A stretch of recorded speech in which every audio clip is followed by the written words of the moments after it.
7000 mAh এর massive battery, 144 হার্জের display এবং স্ন্যাপড্রাগনের 6s Gen 3 chipset নিয়ে হাজির হয়ে গেল দেশের বাজারে Xiaomi Redmi 15 5G অ্যান্ড এই স্মার্টফোনটা আমাদের হাতে চলে এসেছে অ্যান্ড পাঠিয়েছে গ্যাজেট অ্যান্ড গ্যাজেট। তাদের কাছে আপনারা এই স্মার্টফোনটা এই মুহূর্তে 21-22-23 হাজার টাকার আশেপাশেই পেয়ে যাবেন। ভেরিয়েবল প্রাইস বলার কারণ হচ্ছে যেহেতু নতুন এসেছে, সো প্রাইসটা স্টেবল না।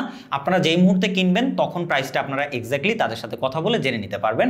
ভিডিও ডেসক্রিপশন বক্সে তাদের ডিটেলস দেওয়া থাকবে। সো ওভারঅল এই মিড রেঞ্জ প্রাইসের মধ্যে এই ফোনটা অ্যাকচুয়ালি এর পাশাপাশি আরো কি আপনাকে দিচ্ছে, ভ্যালু ফর মানি হবে কিনা, এই সব কিছু জানাবো আজকের এই ভিডিওতে। বেশ কয়েকদিন ব্যবহারের একদম ডিটেল ইউজার এক্সপিরিয়েন্স শেয়ার করব। সো আর বেশি দেরি না করে ভিডিও শেষ পর্যন্ত সাথেই থাকবেন। অ্যান্ড আমাদের 50,000 সাবস্ক্রাইবার উপলক্ষে আমরা বড়সড় একটা গিভঅ্যাওয়ের আয়োজন করছি, অবশ্যই সাবস্ক্রাইব করে পাশেই থাকবেন, খুব শীঘ্রই হয়ে যাবে 50,000 সাবস্ক্রাইবার। সো বেশি কথা বলবো না, চলুন শুরু করা যাক। প্রথমত এটার বক্স কন্টেন্ট নিয়ে কথা বললে বক্সের মধ্যে আপনারা একটা কেস পেয়ে যাবেন, একটা 33 ওয়াটের ফাস্ট চার্জিং অ্যাডাপ্টার, কেবল এবং সিম ইজেক্টর টুল পেয়ে যাবেন। স্মার্টফোনটি নিয়ে কথা বললে এটা হাতে নিলে প্রথমে আপনি যেটা ফিল করবেন সেটা হচ্ছে এই ফোনটা যথেষ্ট চওড়া। নর্মাল ফোনগুলোর থেকে এইটার শেপটা একটু ডিফারেন্ট। তার পাশাপাশি টোটাল বিল কোয়ালিটিটাই এখানে পলিকার্বনেট প্লাস্টিক ব্যবহার করা হয়েছে। সো ব্যাক প্যানেল এবং সাইড ফ্রেম সবটাই কিন্তু এখানে পলিকার্বনেট বা প্লাস্টিক। তবে পেছনের দিকটা একটা ম্যাট ফিনিশ হওয়া সত্ত্বেও এখানে কিন্তু যথেষ্ট হাতের স্মাজেস পড়ে। সো আপনারা ডেফিনেটলি একটা কেস ইউজ করতে পারেন। তার পাশাপাশি ভাই এটার ওজন কিন্তু যথেষ্ট ভালো, 217 গ্রাম। তবে ওয়েট ডিস্ট্রিবিউশনটা যথেষ্ট ভালো, কোনো দিকে খুব একটা কম বেশি আমরা দেখতে পাইনি। ফোনটাতে পোর্শন বাটন হিসেবে সাইডের দিকেই আপনারা সাইড মাউন্টেন ফিঙ্গারপ্রিন্টটা পাবেন, তার উপরে ভলিউম প্লাস মাইনাস। উপরের দিকে রয়েছে একটা আয়ার ব্লাস্টার সেন্সর, বাট দুঃখের বিষয় এখানে কোনো সেকেন্ডারি নয়েজ ক্যান্সেলেশন মাইক নাই, এইটা অবশ্যই থাকার দরকার ছিল। এবং লেফট সাইডে আপনারা একটা সিম কার্ড ট্রে পাবেন, যেখানে আপনারা দুইটা ন্যানো সিম অথবা একটা সিম এবং একটা এসডি কার্ড ব্যবহার করার সুযোগ পাবেন। এই জিনিসটা কিন্তু এখন সব ফোনে বিলুপ্ত হয়ে যাচ্ছে, সো সেদিক থেকে এইটা বেশ প্লাস পয়েন্ট বলা যায়। এবং নিচের দিকে আপনারা টাইপ সি পোর্ট, স্পিকার গিল এবং মাইক্রোফোন পাচ্ছেন। ফোনটাতে আপনারা IP64 এর ওয়াটার এবং ডাস্ট রেসিস্ট্যান্ট পাচ্ছেন, যার জন্য টুকটাক ধুলাবালি, হালকা ঘাম, বৃষ্টির ছেটাফোঁটা এগুলোতে তেমন কোনো প্রবলেম হবে না এই ফোনটির। ফোনটার ডিসপ্লে সেগমেন্টে আসলে এইখানে আপনারা দেখতে পাবেন একটা 6.9 ইঞ্চির বেশ বড় সড়ো IPS ডিসপ্লে, যেটাতে আপনারা 144 হার্জের রিফ্রেশ রেট সাপোর্ট পাবেন। এছাড়াও ডিসপ্লেটিতে কর্নিং গরিলা গ্লাস 3 প্রোটেকশনের পাশাপাশি এখানে 6 স্ট্যান্ডার্ড স্ক্র্যাচ রেজিস্ট্যান্ট রয়েছে, যার জন্য খুব সহজেই হালকা পাতলা কোনো কিছুর আঘাতে কিন্তু ডিসপ্লেতে খুব সহজে স্ক্র্যাচ পড়বে না। তার পাশাপাশি এখানে ওয়েট টাচ টেকনোলজি 2.0 সাপোর্ট রয়েছে, যার জন্য আপনার হালকা হাত ভেজা টেজা থাকলেও এটা টাচ রেসপন্সিভে কোনো রকম কোনো প্রবলেম হবে না, ভালো মতোই টাচ রেসপন্স করবে। তার পাশাপাশি এই ডিসপ্লের যদি আমরা কোয়ালিটির কথা বলি, কালার রিপ্রোডাকশন ঠিকঠাক ছিল, তবে আমার কাছে ডিটেলের একটু ঘাটতি মনে হয়েছে এবং কালারটা খুব বেশি পাঞ্চি ভাইব্রেন্টটা, যেহেতু এখানে একটা IPS ডিসপ্লে ব্যবহার করা হয়েছে সেক্ষেত্রে এটা আসলে স্বাভাবিক। তবে এখানে ফুল HD প্লাসের সাপোর্ট থাকায় আপনারা কোয়ালিটি কিন্তু যথেষ্ট ভালো পাবেন এখান থেকে।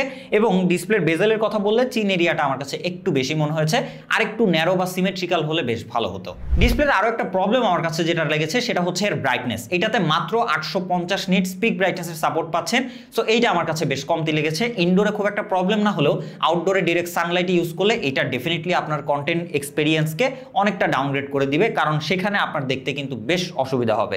এছাড়া ফোনটির স্পিকারের কথা বললে এখানে আপনারা কোনো ডুয়েল স্টিরিও স্পিকারের সাপোর্ট পাচ্ছেন না, জাস্ট সিঙ্গেল স্পিকার রয়েছে। তবে এখানে Xiaomi ক্লেম করছে 200% পিক ভলিউম দিবে, সো এখানে ভলিউম আমরা যথেষ্ট লাউড পেয়েছি, ডিস্টরশন খুব একটা পাইনি। তবে এখানে ডুয়েল স্টিরিও স্পিকার এই বাজেটে আশা করি এটা সবাই আশা করেন, এখানেও আমার কাছে একটু কস্ট কাটিং লেগেছে। ফাইনালি সফটওয়্যারের দিকে গেলে এই মুহূর্তে ফোনটা রান করছে Android 15 এবং বেসড অন HyperOS 2.0। ওভারঅল আমার কাছে ইউআইটা মোটামুটি ভালোই লেগেছে, খুব একটা খারাপ না। ল্যাগ, ব্লোটার এরকম খুব একটা কম পেয়েছি আমরা। তবে হ্যাঁ, টুকটাক অ্যাড শো করে, এইটা একটু প্রবলেমের বিষয়। Xiaomiর ওএসটা এই দিক থেকে আসলে অলওয়েজ একটু প্যারাদায়ক ছিল। আদারওয়াইজ এটাতে আপনারা LPDDR4X র্যামের পাশাপাশি UFS 2.2 স্টোরেজ সাপোর্ট পাচ্ছেন। সো অ্যাপ ওপেনিং ক্লোজিংটা আমার কাছে বাজেট ওয়াইজ ঠিকঠাক লেগেছে, খুব বেশি ফাস্টার বা অনেক বেশি স্লো এরকম না। এবং ইউজার এক্সপিরিয়েন্সও মোটামুটি আমার কাছে ঠিকঠাক লেগেছে। এছাড়াও মাল্টিটাস্কিংয়ে আপনারা বেশ কিছু অ্যাপ্লিকেশন ব্যাকগ্রাউন্ডে ওপেন করে রাখতে পারবেন, সেক্ষেত্রে রিলোডিং এর এই প্রবলেমটা আমরা দেখতে পাইনি। ফাইনালি আমরা প্রসেসর সেগমেন্টে গেলে এই ফোনটাতে ব্যবহার করা হয়েছে স্ন্যাপড্রাগনের 6s Gen 3, যার AnTuTu স্কোর হচ্ছে মোটামুটি 4,92,000-এর মতো পেয়েছি। এটা 6 ন্যানোমিটার আর্কিটেকচারে বিল্ড করা একটা অক্টা-কোর প্রসেসর।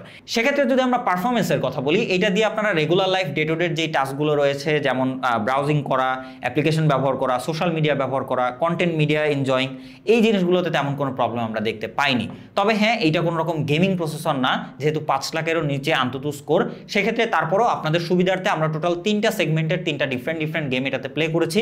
যেমন আমরা হায়ার সেগমেন্টে PUBG প্লে করেছি, সেখানে আপনারা কিন্তু জাস্ট আলট্রা স্মুথ, মানে একদম একদম স্মুথে কিন্তু আপনারা 60 FPS পাবেন। তবে মোটামুটি জাস্ট টাইম পাস করার জন্য, খুব বেশি কম্পিটিটিভ গেম খেলা এটা দিয়ে আসলে যায় না, অনেকটাই এখানে FPS ড্রপ করে।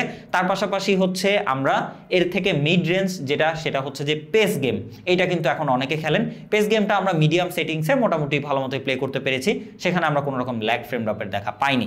অ্যান্ড ফাইনালি হচ্ছে ফ্রি ফায়ার, যারা একদম লো অ্যান্ড বাজেটে একটা গেমিং ফোন কিনতে চান বা ফ্রি ফায়ার জাস্ট খেলতে চান, সো তাদের জন্য এইটা ঠিকঠাক রয়েছে। একদম ম্যাক্সড আউট গ্রাফিক্সে টুকটাক ফ্রেম ড্রপ দেখা দেয়, বাট আপনি যদি মিডিয়াম গ্রাফিক্সে খেলেন তাহলে কিন্তু এইটা খুব একটা ল্যাগ ফ্রেম ড্রপের দেখা আমরা পাইনি ফ্রি ফায়ারে। সেক্ষেত্রে গ্রাফিক্স এবং আদার্স জায়গাতে আমরা কিছুটা কমতি পেয়েছি, যেহেতু এটা কোনো গেমিং লাইন আপের ফোন না, সো গ্রাফিক্সে কিছুটা দুর্বল রয়েছে এই ফোনটা।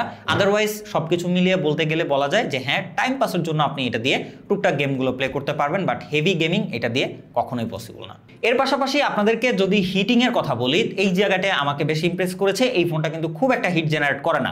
ছোট্ট একটা ক্যালকুলেশন আপনাদেরকে দিয়ে দিই, এই ফোনটা দিয়ে আমরা একটানা পাবজি খেলেছি 1 ঘন্টা, সেক্ষেত্রে চার্জ ড্রেন করেছে মাত্র 9%, এটা বেশ ইন্টারেস্টিং।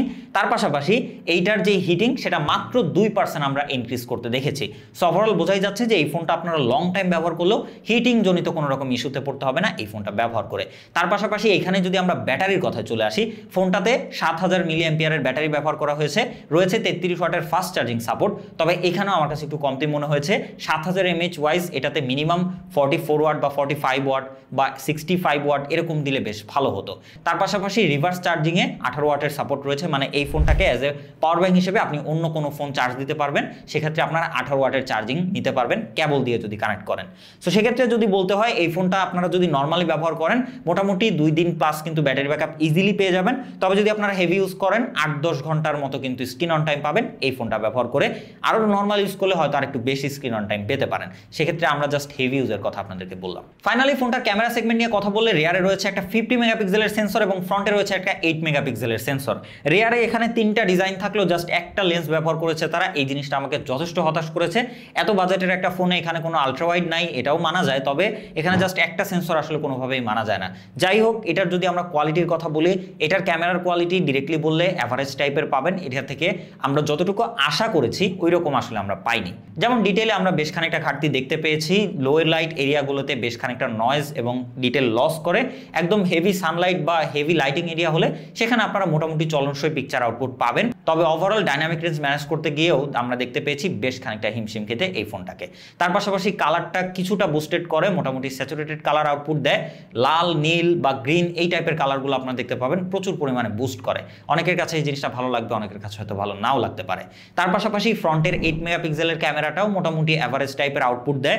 এখানে মেগাপিক্সেলটা আরেকটু বাড়ানো গেলে ডেফিনেটলি বেটার হতো। 8 মেগাপিক্সেল আসলে ডিটেলের দিক থেকে অনেকটাই ঘাটতি আমরা দেখতে পেয়েছি, ফেসটাকে অনেকটা স্মুথ করে দেয়। এছাড়াও যেই হচ্ছে স্কিন টোন সেটাকেও অনেক সময় মিসম্যাচ করে ফেলে। সবকিছু মিলিয়ে এই বাজেটের কথা চিন্তা করলে ক্যামেরা সেগমেন্টটা অবশ্যই একটু নড়বড়ে পজিশনেই থাকবে। তার পাশাপাশি ভিডিও সেগমেন্টেও সেম অবস্থা দেখতে পেয়েছি আমরা, জাস্ট 1080p 30 fps এর সাপোর্ট রয়েছে। আমরা ভিডিও করেছি, এখানে কোনো রকম ইআইএস ওএস এর সাপোর্ট না থাকায় যথেষ্ট শেকি ভাব রয়েছে ভিডিওতে।